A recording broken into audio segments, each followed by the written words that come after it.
Hi friends, welcome back to my channel. It's been a while, which is it's the icebreaker for this reading. Literally the first song that came through when I randomized a song for you was Break the Ice by Britney, and it starts saying, it's been a while, I know I shouldn't have kept you waiting, but I'm here now. And it did feel almost like what I should say when I start this video, because it has been a while. I've just been really busy with other things, but sometimes if I don't do enough readings, I start to get too many messages coming through and it starts to impact my daily life and make me a bit scatty. So it can be like, I've just been in the past couple of weeks absolutely been bombarded with messages, so much so that I can be receiving a message and it's like, I know this is a psychic message, I know this means something, and I'll walk into the next room and it'll be there.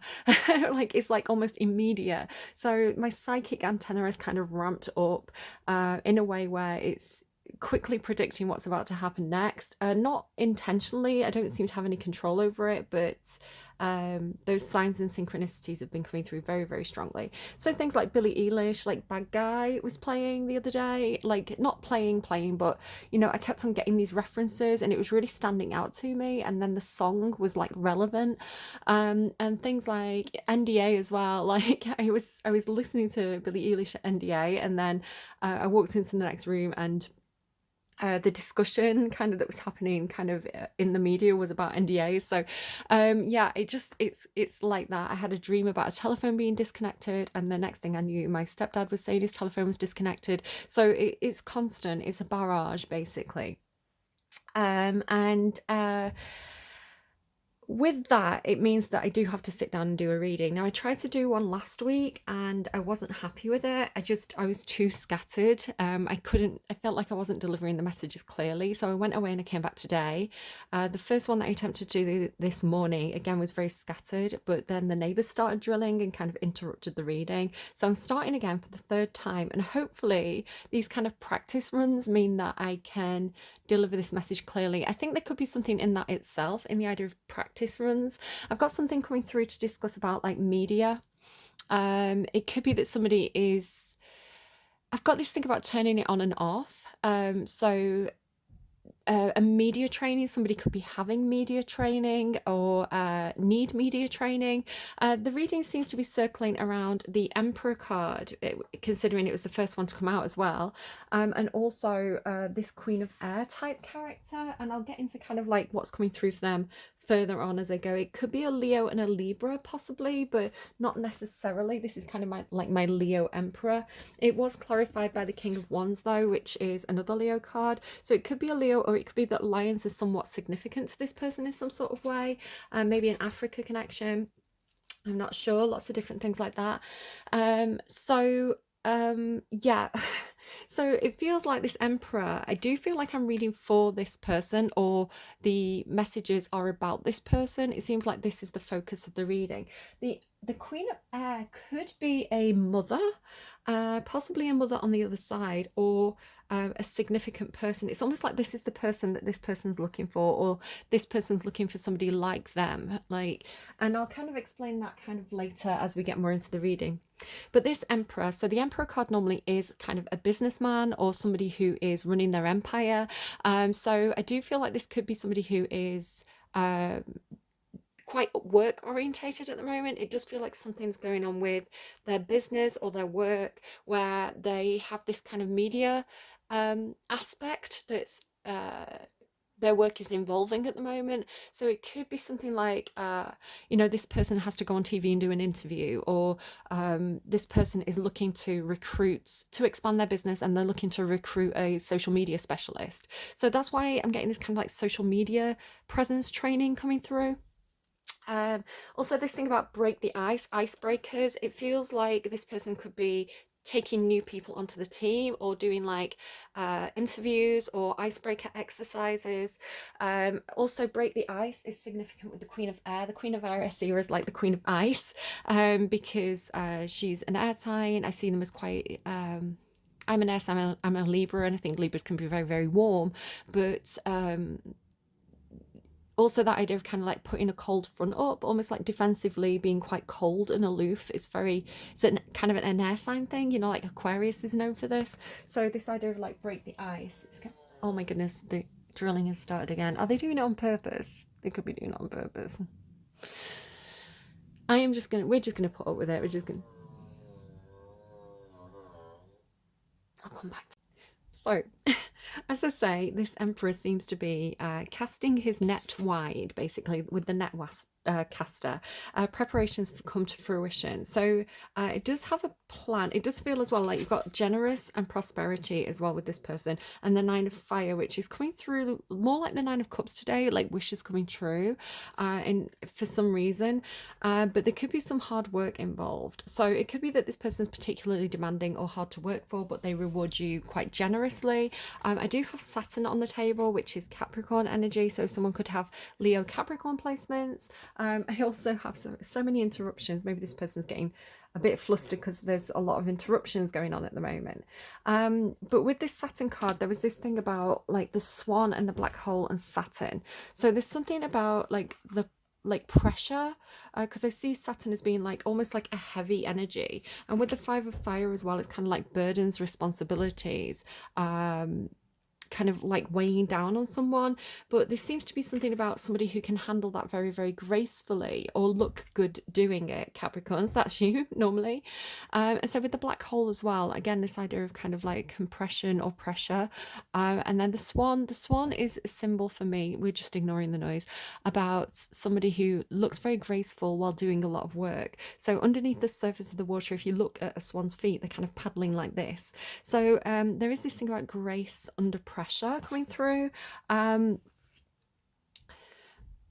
I think this is something that the Emperor perhaps is looking for. I don't know if this is about them so much, or this is what they're looking to recruit. Like they want somebody who is very good at kind of like putting up maybe even an icy surface, or putting up a like a classy front, even when things are quite hectic.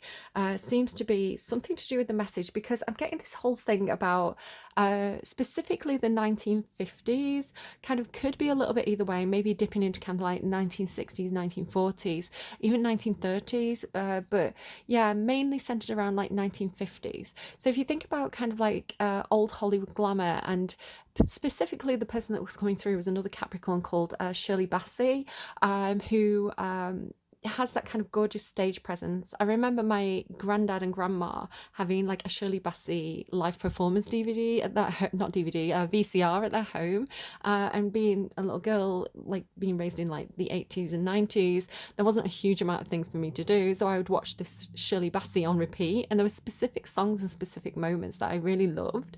And there was one where she was picking kind of gems off her dress, and she was just very, very flirty. And there's something again about being able to turn it on, right? Even like sex appeal or charisma, like being able to turn it on for the cameras. So there could be something coming through about kind of off camera and on camera. I know this myself as a content creator, especially when I do kind of work on camera. You kind of get dressed up, you have the good lighting and things like that to do the performance aspect, and then you do the editing off camera, and it's like you're in your sweatpants, you've got your hair tied up, no makeup. So it's that idea of like having different versions of yourself, and having the comfortable at home a casual version of yourself, and then the kind of like super glam on camera version of yourself. It's like being able to turn it on and off. Do you see what I mean with that? It seems to keep coming through, that phrase. And so there seems to be something about modern beauty standards and modern ideals versus kind of like older ideals from time periods like the 1950s. So I was thinking about my nana a lot. My nana was very classy. She was a Virgo, so you know how it is. And she had that kind of like old-fashioned elegance. And I think it'd be about people like Joanna Lumley or Meryl Streep. It's almost like you know, charm school training, like people who have had charm school, you know, where you walk around with the books on your head so you get the good posture, like shoulders back, and like, you know, how to sit with your legs crossed but slightly to the side. It's very like posed, but almost in a way where it's become natural for this person. So it's making me think as well of like Kate Middleton, you know, people like that, members of the royal family. who um, almost it becomes nature to have these certain mannerisms that come across as quite classy, and almost like a subtle kind of flirting as well. Like think of like Lady Diana kind of like peeking up from under her eyelashes, under her hat. She's got that kind of like demure, so mindful, kind of thing. Um, but very ladylike and very elegant is coming through, as opposed to almost like aging gracefully is a message coming through, which I'm going to kind of like get into in the cards. But then there's something as well about kind of um, modern beauty standards and what looks good in a photo, like what looks good in on Instagram versus what looks good kind of when the cameras are rolling, almost like photo versus camera or photo versus video. A bit of knocking, and that kind of samey thing as well about like if you look at the modern ideal of a beauty standard, it's like everyone looks the same. It's almost like cookie cutter beauty, because minor cosmetic surgery as well is so easily available. We've got like brilliant hairdressers who can dye our hair and make us, it's easy to look different from the way we are genetically. I do that thing where you kind of like sculpt your nose with like shading to make my nose look a little bit slimmer. And so yeah, that idea of kind of cookie cutter beauty, like there's one beauty standard and you're either it or you're not it, like everyone's aspiring to be that one thing.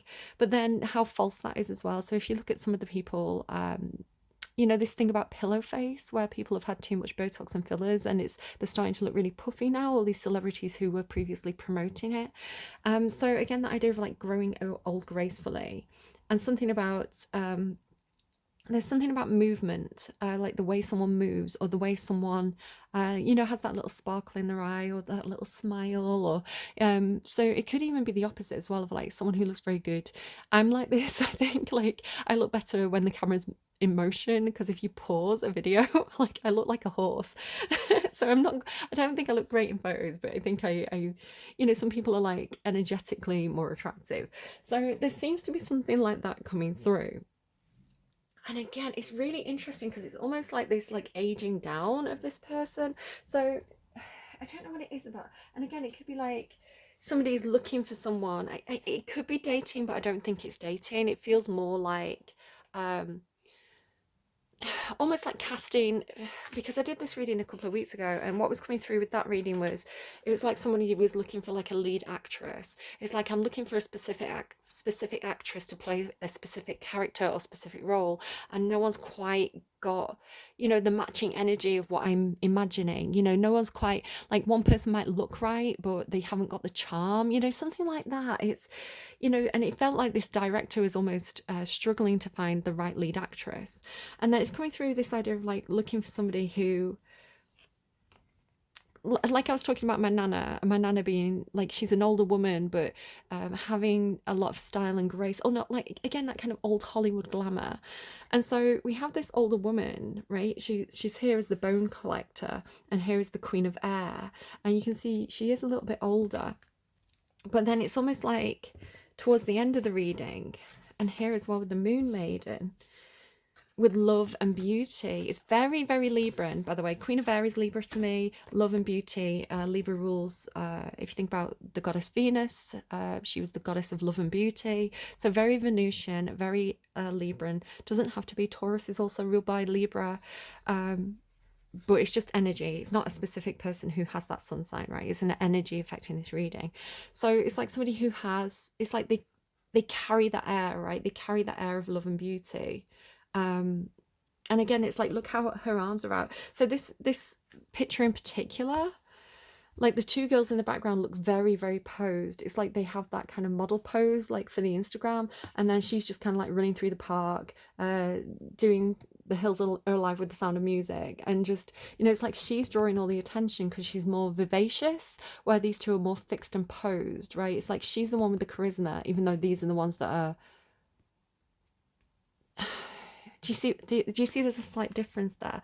And it's not to devalue this, because people who are very good at, creating those Instagram photos, and photographers and models, it is a skill, right? It is art, and I think that has to be valued. To create a certain look or to create a certain vibe, it is a skill, and we need to respect all skills. I think the arts is an underfunded subject area, and art is what speaks to our soul more than the sciences do. So I think we have two sides of our brain, left hemisphere and right hemisphere. They're the same size, so I don't think we should devalue anything. And especially in terms of like women's beauty or women's skills and talents and things like this, I think we need to protect and value what women choose to do, and we shouldn't say that a woman is devalued because she's good at doing Instagram photos. That's ridiculous. And I don't like the idea of like comparing women too. But like I say, it does look like, there's a specific role that's being filled here. And this emperor does seem to be looking for somebody with more almost like classic old fashioned values. It seems to be the way it's coming through. It's like the emperor's looking for his empress, right?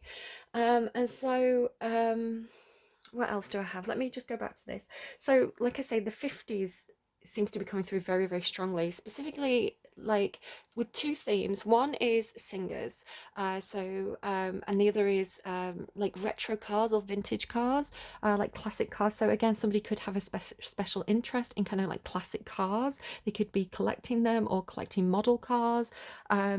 But one of the first songs that came through was "The Promise" by Girls Aloud. And if you go and watch the music video to "Promise" by Girls Aloud, it has this interesting theme, and I feel like it's really significant to this video of the five girls that are in this band are watching themselves on the big screen. So it's a drive-through, and there's two versions of them. There's the version that's in the car, and they're very glamorous and they're very 50s style, but it's kind of almost like a maybe bordering into 60s, a bit more twiggy. And then on the screen is a slightly older vintage 50s style where the singers are all kind of lined up singing a bit like, the Supremes or, Shirley Bassey, that kind of like very glitzy, big hair, all lined up kind of black and white on the microphones. So again, it's almost like, oh, we're knocking again, are we? Back in a sec. Okay, so it's like again, this thing about off camera and on camera, or turning it on and turning it off, and media training. It feels like somebody is doing something where they're doing something on camera and then watching themselves back. So this is really a really good thing to do, actually. Say that you're going to do a presentation, recording yourself giving the presentation when you're kind of practicing, and then watching it back and kind of critiquing yourself, is a really good thing to do. Maybe you keep turning your back on the crowd, and you can see that when you watch yourself back. So that could be a tip for somebody who might have to do some camera work, is to do some practice runs first. Yeah. What else have I got? Lots of other kind of 50 songs. A lot of Nancy Sinatra coming through with "Something Stupid" and "End of the World." There's also this idea of kind of like resurgence. So I was given the example of like Madonna with "True Blue." If you watch the music video for "True Blue," it's kind of when like the 80s got really enthusiastic about the 50s, and there was like a 50s resurgence. So you can think as well about like the musical Grease. It was a musical that was made in the 80s, but it was set in the 50s. So again, this idea of like generational, like 50s, 80s. Maybe it's like, I don't know, 30 years more, so it'd be like 2010s, is it? I don't know, maths is hard. So yeah, the idea of like, I don't know, like 50s, 80s seems to be coming through quite a lot. There was something coming through about oh yeah, you can take the queen out of the castle. So this is coming through. I've got the song "Joker and the King" by Ed Sheeran and Taylor Swift. So there seems to be something coming through about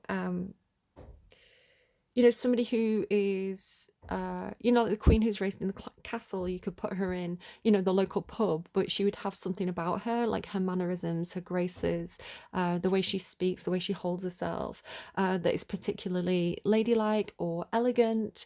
And so that was coming through of like again, somebody who can be in a situation that is perhaps a bit more rough and turbulent, but they still carry an air of grace about them, was coming through. Yeah, I've mentioned cars. There's something about an aesthetic upgrade. So the idea of like caterpillars and butterflies was coming through. It's back again in this reading. You can see, let me just show you some of these cards.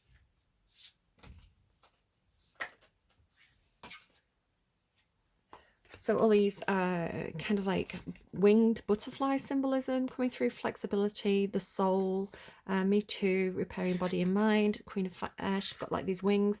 So again, it could be somebody that's in spirit, which was making me think it could be somebody's like mum or grandma.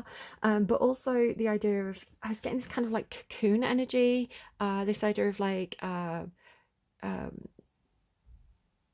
again, it could be like a parent, because I had this thing about birth, right? Something coming out of the stomach.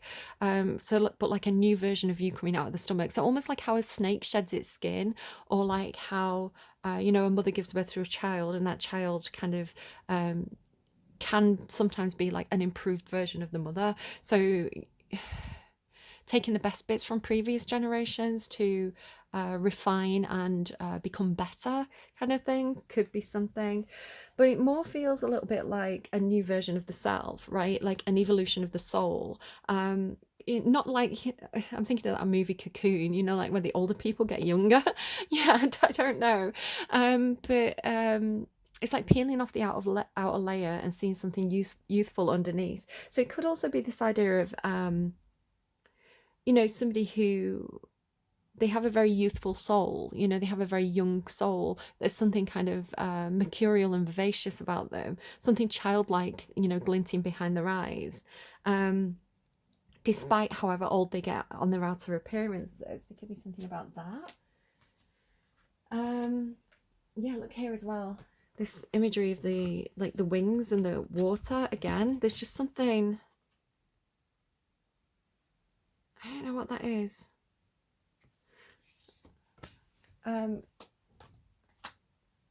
Okay, let me just pause for a second while I gather my thoughts. Okay, so there's definitely something about the cards on the table. If you think about that song, The Joker and the King, or The Joker and the Queen, I think it is, by Taylor Swift and Ed Sheeran, they use the motif of card playing or poker playing. You show your cards, you fold, that kind of language in regards to their relationship and love. So again, this idea, I don't feel like it's a love reading though. I feel like it's more business. So this idea of like what's on the table, the cards that are on the table. I had this thing today where the message that's coming through for you is there's only one choice on the table, but it's not what you're looking for in some sort of way. And I do feel like this is a message to the Emperor. So what physically happened to me today, I went to the supermarket and I was looking for a specific type of frozen chicken that my kids like. It's like a chicken burger. And when I got to the freezer aisle, there was 2 freezers and it was all a specific brand. It was all Bird's Eye.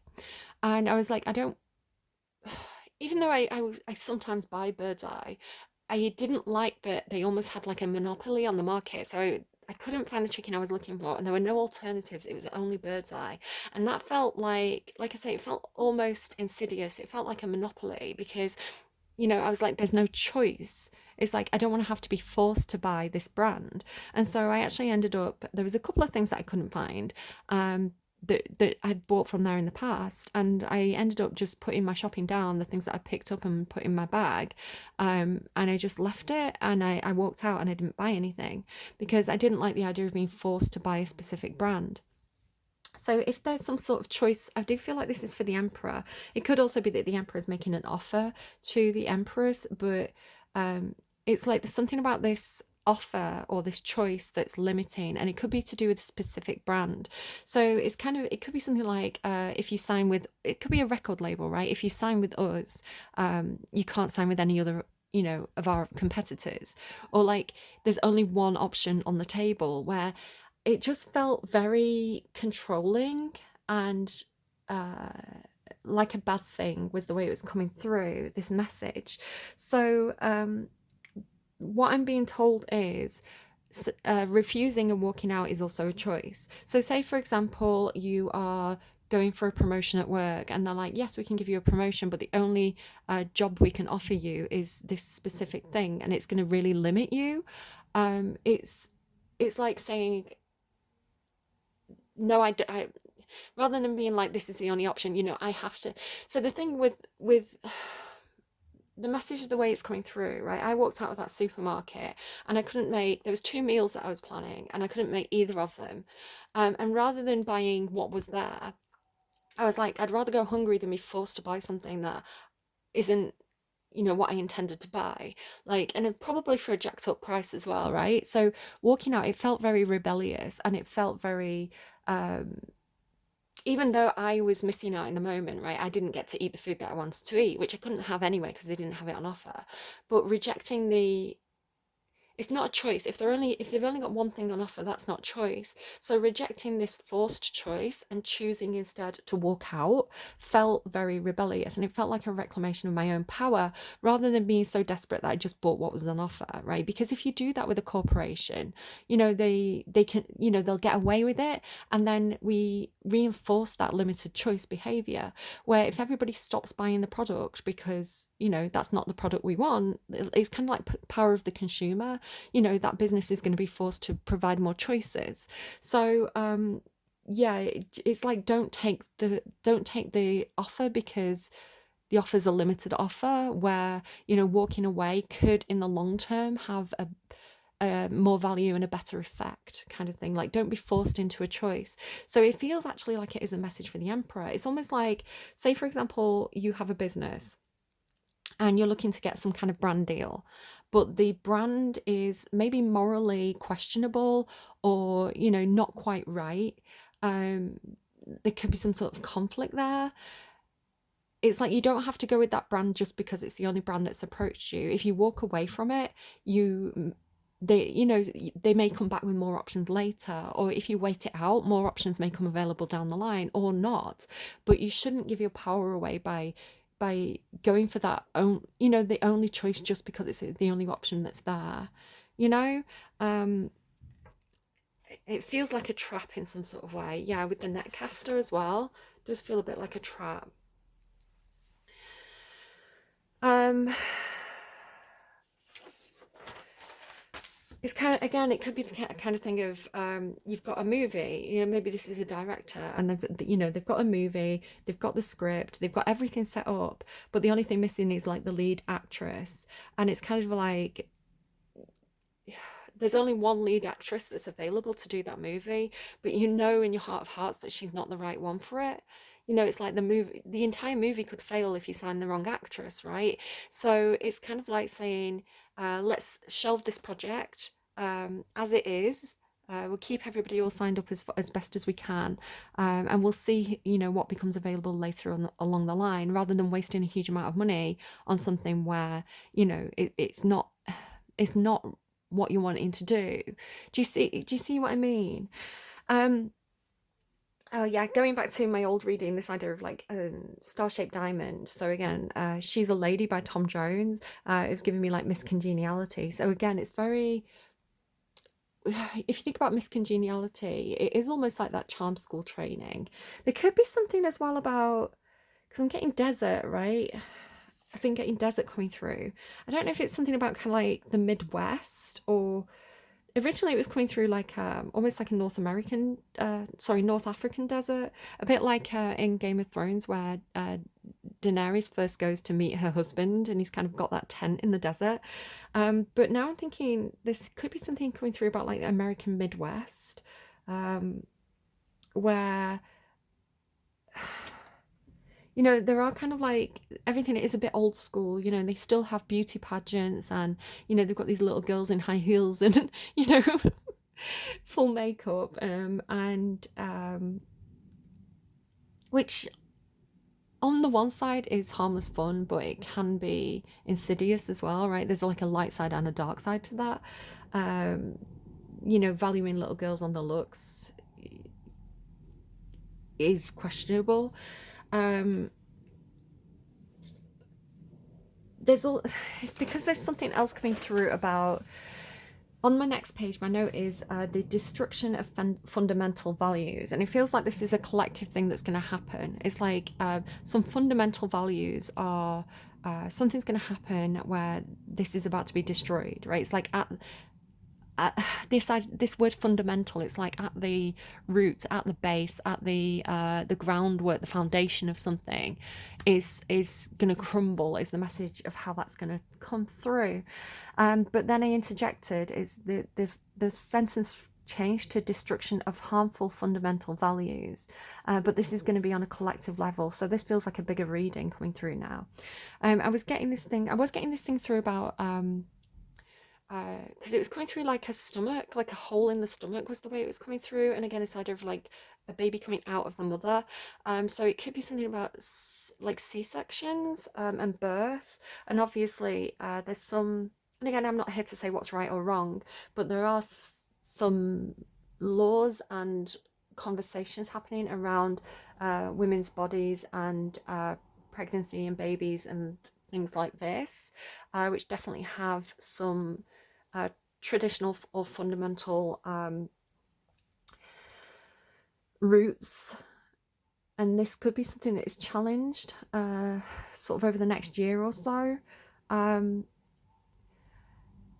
There's something coming through about divine feminine anger, that again, this feels like at a higher level, this feels like a more collective reading, but it could be impacting. I feel like I'm reading for specific energy, specific people. It could be a specific individual or a specific small group that fit into this narrative at this time. But there seems to be these bigger issues that are almost like a background to this. I was getting save a life, save a life. And then this thing about divine feminine anger. So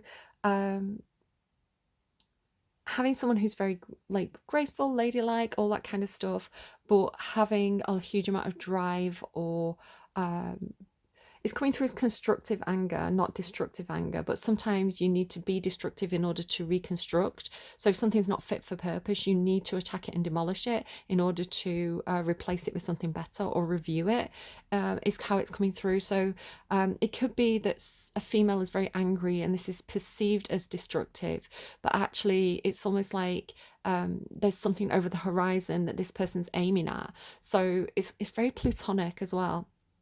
But the reason why I'm saying this divine feminine anger, and it doesn't have to be a woman that's experiencing this, it's divine feminine. So we all have aspects of divine and feminine and divine masculine within us. I can go deeper into that, but I feel like that'll make a very long video. It could just be the way these issues are impacting you. So if you are at this, you're coming to this reading and you're a man, you could feel this divine feminine anger in terms of like imagining your mother or your daughter or your sister being in situations and being very angry on their behalf. It could be something like that. So there's two videos that I've watched, two Netflix documentaries that I've watched this week, and I don't watch true crime type things very often because they do get under my skin a little bit. They do kind of get into my head. I can have like nightmares and things, and that can impact readings as well. But I'd been channeling them, so I feel like because I've been channeling them, I needed to watch them because they were somehow relevant. So these two documentaries that I've watched this week, one was called Into the Fire, and the mother in that, it's all about the mother of a missing girl. And I won't kind of do spoilers, like it sounds wrong to say spoilers about a true crime documentary, but if you do want to go and watch it yourself and see how this case develops and unravels, it is from the point of view of the mother, and this mother who is incredibly angry. And it's like, I don't want to say this in a derogatory way, but you know, people say like a dog with a bone. It's like she's so determined to get justice, and she's so determined to figure out what happened to her daughter, that she's absolutely like laser focused on this task, and she describes herself as being like fire, and you know, someone who's helping her as being like ice. So this idea of fire and ice as well, like with the Emperor, with this Leo energy being the sign of fire, and with this air sign Libran energy being ice, this idea of fire and ice being a very good team. So the way that she was describing this was, she was all fire, right? She was all anger and, you know, impulse and you know, all the things that you would attribute to the fire signs. where this other person, and it was a man who was helping her, he was kind of more analytical and more logical and more calm and patient, and so they actually made a really good team, right? Because they kind of I don't know. Yeah, you have to go and watch it if you're interested. But there was another one as well called, and it was, I can't remember the actual name of the documentary, but it was about Lucy Blackman. It's funny as well because I was channeling Japan. Um, and then that was, she went missing in Japan, so Japan could be relevant to somebody. But the father in that documentary, he was kind of like old school British, and he was very, very savvy, and he realized the importance of getting the media on board, to put pressure on the police basically, and put pressure on, like getting his daughter's name out into the general public to try and find her. So it's kind of like, he knew how to. He said even though he wasn't comfortable being on camera, he looked very comfortable being on camera, because it's like it was a means to an end, right? It's like he knew that he had to use the media, photographers, journalists, in order um, to help his daughter and to find out what had happened to her. And so he had a certain amount of, um, like, again, that old school charm in doing this. It kind of reminded me of my grandpa, who, again, my nana and grandpa, um, had a lot of that old school, yeah, old school charm. You know, they my grandpa knew how to talk to people, so I saw this a little bit in my dad as well, of like, how to. It's kind of like how to get an upgrade in a hotel. You speak to the right person, you speak to them in the right way. Not in terms of like backhanders, but being polite, um, you know, and just being a nice person can get you quite far in life. And so I don't know, there's something about, again, the idea of like using the media and being quite driven and being quite fiery, but having this cool surface seems to be some sort of combined message there. What else have I got? This idea of kind of it's almost like the emperor walking away from the table. It could be this thing about, people say you cut off your nose to spite your face. It's kind of like, why won't you just go for the offer that's on the table? It's right there. It's the easiest option. And walking away from this could seem very, very rebellious. Again, it's Leo energy, so nobody tells a Leo what to do, right? A Leo is the leader. So again, this idea of kind of, um, rejecting what's on the table, seen as something that's very dangerous or rebellious, or, um, I feel like it could get people in a bit of uh, a tizzy almost, because it's you're going against the grain with this. I was getting Capricorn and Pisces. It's kind of Capricorn and Pisces grouped together here, and Leo and Taurus grouped together here. If that makes any sense to anyone, again, it could be sort of placements. Um, and I was kind of hearing come back with a better offer. Like, well, it makes me think of, a silly story from computer gaming where, the he's kind of like the head honcho of Larian Studios, Sven. He was talking about how, he was wrapping up one game. Um, I think it was, Original Sin 2. They were like just promoting it. It was just being released, so they were very, very busy.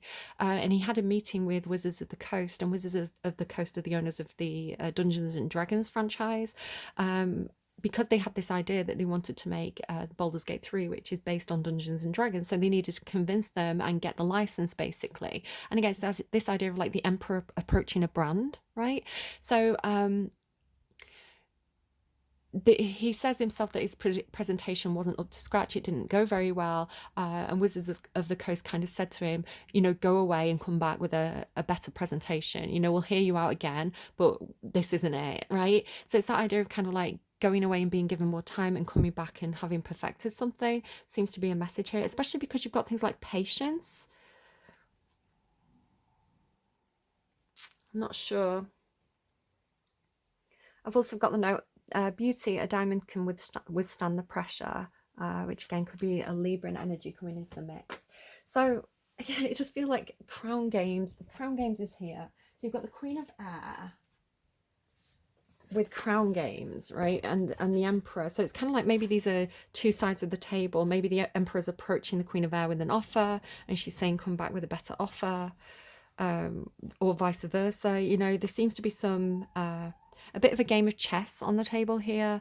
So again, it feels very corporate. It feels very, you know, maybe like two brands having those round the table discussions. The Queen of Air does seem to be particularly patient. Like they do seem like they are prepared to play some kind of waiting game because they're here with this Metox. So it's almost like,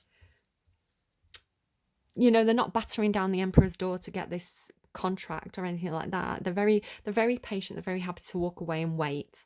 Right? It's kind of like good things come to those who wait, or you know, acting like I don't need this. You know, having that is great. I'd be happy to have that, but I don't need it. You know, so it's someone who's got their own empire on the go. So it's kind of like, you know, walking away from that meeting and going to the spa. You know, they're very, very chill about it, very patient, and I like that. Again, whoever this is, they do feel like they have a lot of patience, and they've got flexibility there as well on their side of the board.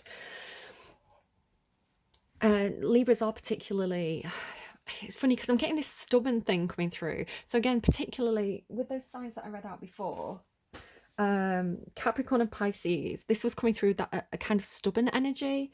And then I was thinking about Leo and Taurus also being quite stubborn signs sometimes. Taurus being the most stubborn sign of all, as the bull. It's kind of, they're known to be a very stubborn sign. But then this Libran energy almost being more flexible and patient. Libras can be stubborn. Like, you know, if I know I'm right, I can really dig my heels in. But yeah, I'm not sure. I don't know where I'm going with that. But like I say, patience seems to be a bit of a key here. Okay, going to the cards that are on the table then. Apollo could be some kind of communication happening. The King, so again, it could be the Emperor is doing the communication or waiting for communication. Yeah, there could be something about the planets as well. I was getting this theme of like space coming through sort of about a week ago. Everything was like space and like colonizing planets or terraforming planets was coming through. Just because you've got a lot of planets, you've got Apollo, Saturn, which obviously are the god names for planets and astral bodies.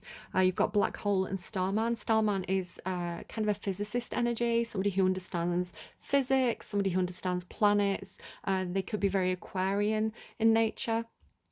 But again, like I say, you've got this kind of left side, right side brain thing coming through, like arts and glamour and presentation, along with kind of logistics and strategy and business. There seems to be, again, you've got these two hands coming together, so it's almost like a complement here. Fire and ice, you know? Okay, so the Emperor kicks off the reading, which was interesting to me because when I was shuffling my cards and waiting for the order to come out, I was thinking, I feel like I'm reading for a guy. I feel like the reading is for this kind of business guy, right? This businessman who seems to be stuck on this. It almost feels like there's only one brand deal on the table and the Emperor doesn't want to take it. It's almost like it feels like the Emperor's getting forced into a choice through lack of choice, right? So I don't know, that's how it was feeling for me. And then the Emperor came out and it was almost like confirming what I was thinking and feeling.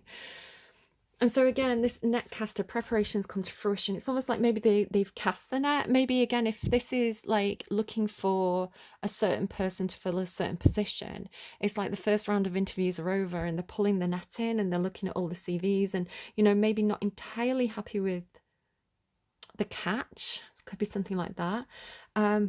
But the net to me mainly is talking about the networking and connections and getting all the right people in the right places, you know, setting up those it's like setting up the chessboard, setting up the chess pieces. So again, it could be like recruiting the right person for the right job, getting people into the right positions before, you know, continuing with the project. It does feel like that's what this person's doing. But when I clarified, right, so after the Emperor came out, No more cards would come out. I was shuffling and shuffling and shuffling, and no cards would come out. And I knew that because I know things, I can't explain it. I knew that I had to get a specific deck. The Tarot de la Nuit. I was seeing it, and I knew there was a message that was coming from this pack to clarify this card. So I put this spread down, and I went and got my Tarot de la Nuit, and some cards came out. And then once I pulled those cards, the cards continued to talk. So I was kind of stuck on. my guys were like, no, we need to tell you more about this Emperor before we continue. So what was coming out for the Emperor was the King of Wands and the Five of Wands. So the King of Wands was really clarifying for me this either the significance of this lion energy, which again could be like maybe an African background, or it could be that somebody is a Leo or has Leo placements. Like I say, this is my Leo Emperor, and as I was thinking that, the King of Wands came out. It was confirmation, but then it's coming with this Five of Wands, so it could be that they've experienced a breakup. Because this is kind of like my breakup card, like two people going separate ways, or missing each other. Can you see there's almost like a change of color from one side to the other side? But it could also be talking about competition. The Emperor and the King of Wands are both very competitive energies, and Five of Wands does talk about competition, beating the competition, or it could be. Do you know? It could be something about having a monopoly and beating the competition, but then feeling like not having the drive anymore. Like people like Aries, Leo, signs that can have a competitive aspect to them. It's kind of like they want to be the best. So if they're not competing against somebody, it's like there's no drive to be the best because you're the only one at the table. So think of it of like running a race. It doesn't matter what speed you run if there's nobody else running. You could walk and still win if there's no competitors. But if you've got other people racing next to you, you're more driven to get to the finish line first. So this could be somebody who has a lot of drive, but their drive comes through competitiveness. There could also be something about like the other way that they're showing this me, because I keep getting this thing about like either a chessboard or like playing poker. It's like if you're the only one playing poker, you might as well be playing solitaire, right? Because you need other people to compete against. So having a monopoly on the market is actually boring to this person. They want the competition because they want to beat the competition. That's what drives them. That's really interesting. I wasn't reading that until now, but that's coming through really strongly. Yeah, so it could be, again, if this person's looking to go into business with someone, or they're looking for this lead actress, or the right person for this job, they could be looking for, or again, it could be working with another brand. It's like they want somebody um who they can again, it's like that fire and ice, right? It's like they want to bounce off somebody, they want to compete with somebody, they want somebody who's an equal match to them. They don't want somebody that's going to be like a yes person. It's like, I don't want you to just do what I say, I want you to challenge me. So that actually feels very, very positive. That feels very healthy. I really, really like that aspect. Again, that's divine masculine energy. Healthy competition is very divine masculine. Self-improvement through comparison with others. And kind of confidence from a good place, not confidence from ego. So anyway, whatever's going on with this person, when they get their team together, when the net is cast, and things are being prepared to come to fruition, it actually feels like this is a very abundant time, because we have generosity and prosperity. So generosity and prosperity. Now, it's interesting that this is a tree, because trees to me symbolize again, like the Emperor is like the captain of the ship, right? And when you're the captain of the ship, you have this whole, not just the structure of the ship, but all the people who work on it, and all the who's cooking the food, who's mending the sails. You've got this whole ship full of people who are your responsibility. So the tree symbolizes that for me. The tree symbolizes the head of a family, or a tree itself is an ecosystem for all the bugs and squirrels and birds that kind of make that its home or its environment. So it's like people depend on this person. you know, this person has a responsibility to the people who work for them. They have a responsibility to the team. People depend on them. You know, it's like, you know, the branches of the tree provide shade. They provide, you know, a safe place for birds to nest away from predators. So there's something about home or safety or security attached to this emperor. You know, it's like if you work for them, you, because they're very generous, you will be very prosperous.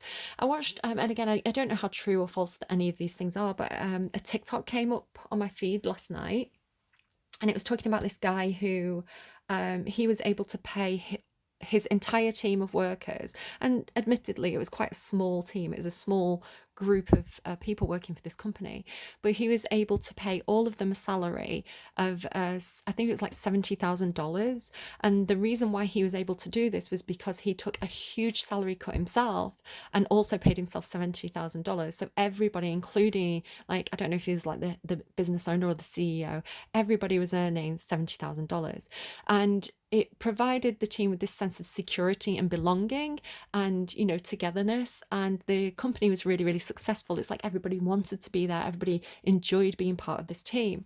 And so apparently, again, this was just a TikTok I watched. I can't remember the name of the business. Apparently, during lockdown, when the business was struggling a bit, everybody voluntarily took a pay cut. Like everybody all took this pay cut to keep the business afloat and get through COVID. And then when the business picked up again, this business owner, he reimbursed everybody like the reduction of the pay, so everybody like got like back paid that money that they'd taken for the pay cut. And so then like he doubled everybody was really critical when he did this, but the team doubled in size, more successful than ever, you know. And to thank him, like the whole team kind of clubbed together because they were really prosperous, right? Because they were able to do it. They were talking about like, you know, people on the team were able to buy houses and start a family because they felt so secure. And so like the whole, everybody kind of clubbed together and bought this guy, this head of the company, CEO, whatever. I think it was like a Tesla. Because, you know, to say thank you for being such a good boss. And that's lovely. I love the idea of having bosses like that, you know, who really, really take their responsibilities seriously. And like, this seems like a really good guy. This emperor seems absolutely great, you know. And maybe that's why they're being so picky about who they have on the team, because if you get the wrong person, it can really upset the balance, right? It's kind of like, you know, like they showed me a boat rocking, like you don't want to rock the boat. So like getting the right person in the mix is really important. And so then here comes this, the female character, right, in this reading. There's something here about like hidden wishes or secret wishes, but there's also this idea of like responsibility and hard work. So I feel like the female energy that's coming in, I'm gonna call her this Queen of Air. She seems like she has had a hard time, right? So they're showing me King Ralph, which is funny to me. So King Ralph, the movie, basically this guy becomes king and he falls in love with this woman, but this woman's from kind of a lower income background, and people really don't like that he's chosen this lower income background woman as his partner. So I don't know why it's coming through like that. It's like you know, somebody who could have had quite a hard life, or not even had a hard life, but put in a lot of work. It's kind of like good karma, but maybe they disguise quite how much they've struggled, right? Maybe they disguise. It's like looking at them. It could be the sort of person like you look at them and you think they've had an easy life because they're very, very graceful. They're very patient. They're very loving. They seem like both the people on this table, both people in this reading seem absolutely lovely. They do both seem like older people, not like old, but, you know, mature people. But yeah, so it's like looking at them, you think they've had an easy life, or, you know, maybe they've got the air and mannerisms of somebody who is particularly, you know, from a wealthy background. But there's this idea of like, because this is the cave to me, it's like there's this hidden, with the Nine of Fire, the Nine of Wands, it's like the hidden hardships, the hidden struggles. Like they're very good at looking very graceful on the surface. Like maybe they're not whinging or not emotionally dumping on others, perhaps. But it does seem like this is the person that the Emperor is connecting with for some reason, right? With this acceptance. here she looks, it's almost like a hoarder, right? I don't know what it is, the bone collector. Again, it may be because maybe they have struggled, maybe everything they own they've had to work really hard for. So again, it could be like an air sign with Capricorn placements or something like that, because this Saturn energy is coming through really strongly. So it's like they could really like holding on to the stuff, because it's almost like, I do this a little bit. It's kind of, you know, that idea of kind of like, well, I might need it one day. I don't want to throw it out. I might need it one day. And then you don't use it for like 10 years, and then you finally throw it out and then you need it. So it could be somebody who's a bit like that. It's kind of like I don't know, it's almost like they've marked their place and they've got all the stuff in it, but they've also created this really, because it's next to this maple tree, right, with generosity. It's not that they're, even though they've had to work hard for everything they've got, and they've created this safe space. So it could be that they have a home that's very warm and nurturing, but very cluttered.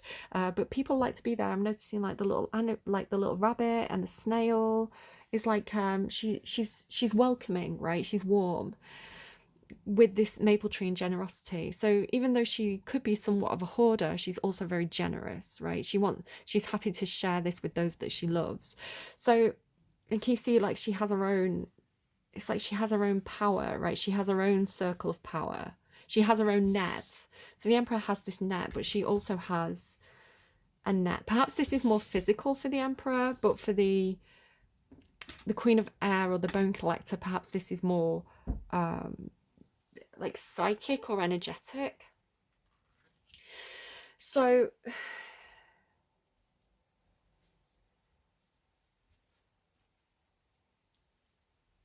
I feel like it could be actually quite difficult to get her on board, right? Because she's got her own, it's like she's got her own stuff going on.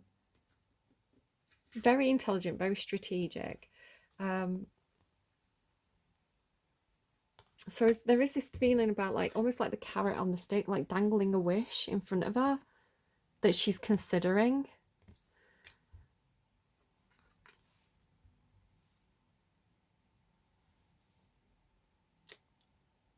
It could take a while for this person to get on board. Again, it could be that they walk away from the table and the Emperor has to come back with another offer, or vice versa.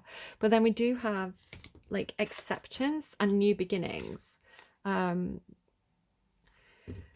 But there is patience. I want to say the patience is there because this person could have it's like they have got a lot of responsibilities. They are being weighed down, because it's almost like a reversal of the Swan and Saturn, right? It's like Saturn is like pushing them down underwater almost. It's they are burdened with the Nine of Fire, Nine of Wands. It's like they are burdened by the weight of their responsibilities.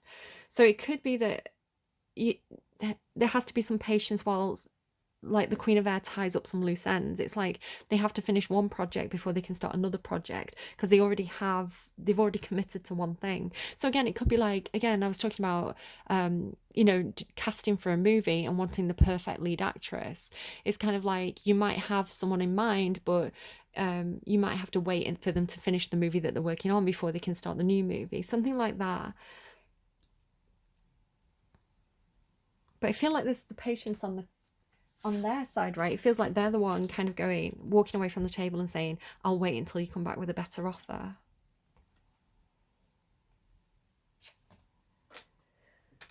Anyway, then when it's like the deal happens, right? I don't know if it's the original deal or a different deal, but when these two come together, when the connection's made with acceptance, look at all these like doves, like all this peace. It's like peace is made. Or like energy's released when these two come together. Like, yeah, look at this. Look at all these little, like, the energy that's being created, right? And then the light that's being created, and then all these like almost like mothy energy around it. It's almost like spirit has had a hand in this or something. So when this coming together happens with the unmarked trail and revelation, so you've got this connection, right, happening. The connection's made. These people come together, or these two businesses come together, and with new beginnings and unmarked trail, it is something that hasn't been done before, right? It is a it feels quite revolutionary because it hasn't been done before. It's something new, like everything hasn't been figured out yet. But there is this movement forward into new territory. So it's kind of like having an empty map or having a blank slate. It's like we don't really know where this is going. But there is this, again, there is this kind of this pressure energy. So it's kind of like the pressure from both sides is creating the diamond. That's sounds like what it is. It's kind of like, say you get two big brands coming together, right? Those two big brands could have a lot of their own pressures, right? They've got their own interests, they've got their own things that they want from this project. So there could be a lot of pressure created because these are like two big names, or because these are two, you know, there's a lot riding on this from both sides. You know, this could be a big investment from both sides, especially with like generosity and prosperity. There could be a lot of money being injected to this, so there's a lot riding on it. But when this pressure is created from both sides, it's actually creating that diamond, right? It's like there's something being created here that hasn't been created before, which again, if it's not been created before, there's a lot of risk involved, but it's creating a diamond, right? It's creating something really special. And really long lasting as well. I kind of love that, like the imagery of the two kissing and these hearts creating, and then like this pressure from both sides on this kind of almost black diamond in the middle. And then what's being injected or what's being created here is all this love and beauty. Wild rose fairy and wood nymph. It's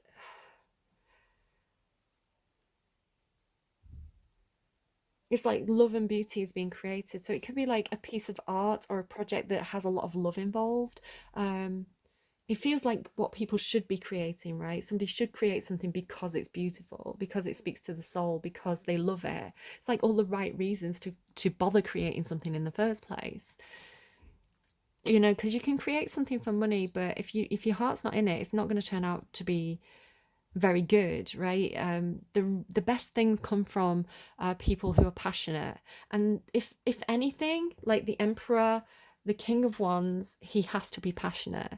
Again, it's like he's not going to bother running that race if there's no one to beat in the race. So like, you have to have drive, you have to have purpose, you have to have enthusiasm for what you're doing. I know that, like, I'm convinced I've got ADHD. I'm not diagnosed, but it's like if I'm bored, it'll take me forever and it'll be torture. Where if I'm enthusiastic about it, I'm like fully engaged, like, and it, you know, I'll go above and beyond because I want to, because I'm motivated to do so. But the Queen of Aries, if anything, she's a strategist, right? Where the King of Fire and the Emperor, they're motivated by that fire inside, by that drive. The Queen of Aries is motivated by the mind. She's logical, she's strategic. And again, that could be why she's the one. It's making me think of that Taylor Swift song, Mastermind. You know, it's like, I'm the mastermind. You know, she could have been setting up the chess pieces all along, or she knew how the emperor was going to set up his chess pieces, because she's so strategic, because she can think several steps ahead. Why is this looking to me like an inverted chessboard now? Almost like a, do you know, sometimes you get those kids games, like it'll be like a kid's toy and it'll be a cube, and you can move the cube around, it'll have something different on each side. So it's kind of looking to me like an inverted version of that. It's almost like a cube, but there's chessboards inside it, like a game, but you're playing chess inside a 3D environment, and you can play chess in multiple directions. Does that make any sense at all? It's like you're not doing like a 2D thing, you're doing like a 3D immersive chess experience. Maybe that's what somebody's doing. They're building that. I'm sure there's a market for it. There does seem to be, you have this child energy, and you have heal the ouch as well. So I've not mentioned these yet. There seems to be a lot of emotion involved in this, because behind these is, let me just grab these cards. Oh my god, water and fire, interesting. And then the sorcerer. So what I was initially seeing, let me just show you this. So heal the ouch and the child, with flexibility in between. Like this. So behind those, sorry, can't get this right. Behind Heal the Ouch was the magic stream, and behind the child was water. So there's something emotional behind this that needs healing. So it's kind of like almost like healing childhood wounds, or healing emotions regarding a child or childhood. But behind water is the fire, which is really interesting, because what do you get when you melt ice, right? You get water. So the fire is melting. So again, the Queen of Air could be, because she's the Queen of Ice for me, even though she's air, she's also ice. So it could be that this person's very cold. You know, they don't show their emotions easily. They've got this kind of air of detachment, where when they get in proximity to the Emperor, you know, because they're all fire, it could be that they kind of melt some of that frosty. Yeah, that's what it is. Like the proximity to the Emperor melts the kind of frosty outer layer of the Queen of Air, and actually I feel like she's surprisingly emotional underneath, and there could be something very healing about that. Oh, the as well, the Bone Collector, I clarified the Bone Collector with the Ace of Swords. So again, she's Queen of Swords, Ace of Swords. I feel like this is a truth speaker. She is a strategist. She is quite she has some information or some truth. But there's also, again, there's this idea of kind of the face under the face. So this, it's almost like when you first meet this person, you could perceive them as being older than they are. Maybe they've got something about them that seems like an old soul. It's like when you first meet them, they appear quite old, but underneath that, or what the truth that's hidden, because this hid, the truth that's hidden is they actually have underneath that surface, they could have quite a childlike soul, right? They could be very young and very vibrant, perhaps underneath, like the underlying beauty of this person seems to be very, very strong, despite first impressions or outward appearances. All right, so I do want to wrap this up somehow. How do I want to do that? Let's get a song from Spotify. See what Spotify has for us. Currently, Sleep Sounds from TM Soft. Okay, I'm on my like songs. I'm gonna just randomize. We're gonna see what we get. I'm gonna, hopefully you'll understand what the message is. I'm hearing 100% accurate and truth. It's taking a second to load. Hang on. Hang on. Taylor Swift, that's the third song now we've mentioned from Taylor Swift. Cowboy Like Me. Let me Google it. I do notice a shift of power from Never Eat Shredded Wheat, the West Coast, sort of like Silicon Valley, Hollywood, over to sort of like Texas way, or the Midwest. I have noticed there's like a resurgence of like cowboy music, country music, and things like that. So I don't know if that's relevant at all. Just again, because I was getting that kind of desert environment, like the sand. Not that Texas is entirely sandy, but I don't know. I know what I'm thinking. And the tennis court was covered up with some tent-like thing, and you asked me to dance, but I said dancing is a dangerous game. Oh, I thought this is going to be one of those things. Now I know I'm never going to love again. I've got some tricks up my sleeve, right? Cards up your sleeve. Takes one to know one, you're a cowboy like me. I never wanted love, just a fancy car. There's the cars again. So I mentioned this in the reading that I tried to do this morning before they started doing the building work. One of the reasons why classic cars and old cars were coming through was because I don't drive. I've got a provisional driving license now, and I've had driving lessons, but I kind of put it on hold because I had some other stuff going on, and I was like, I'll come back to that, and then I haven't yet. Still on my to-do list to get a car. But then I was like, when I'm walking around and I'm going past like car showrooms and you know, car sales places, secondhand cars mostly, I always have a look at them, you know, trying to figure out what car am I going to get when I do get a car, you know, what's going to have cheap insurance. And I think this comes from my dad, who was very kind of make do amend. Like, you don't, you know, my dad was the sort of person who was like, you don't get you know, you don't get loans, you don't use credit cards, you only buy what you can afford. Because again, he was raised with those kind of values himself. And so I've always known that my first car is going to kind of probably be a junk car, right? It's probably going to be you know, something from the 90s that is going to break down all the time, but I'm going to love it.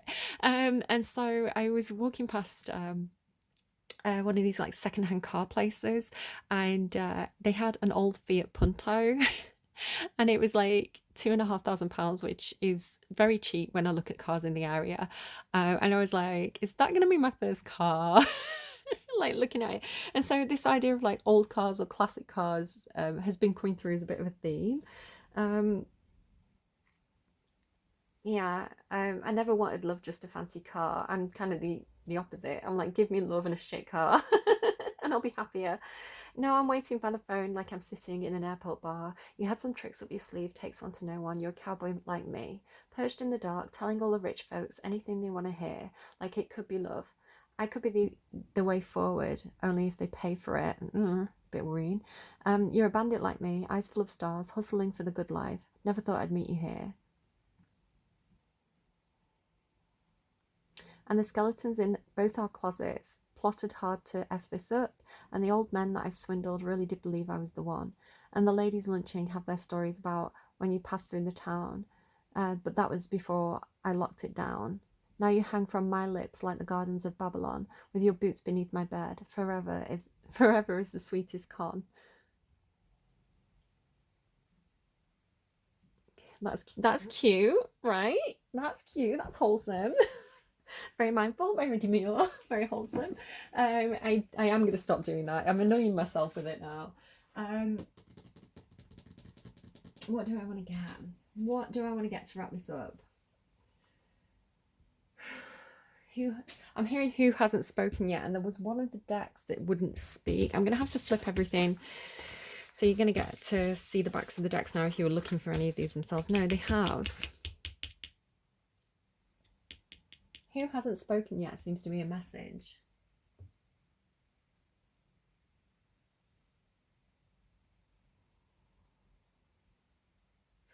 Let's go with the Oracle of Mystical Moments for the last message. Okay.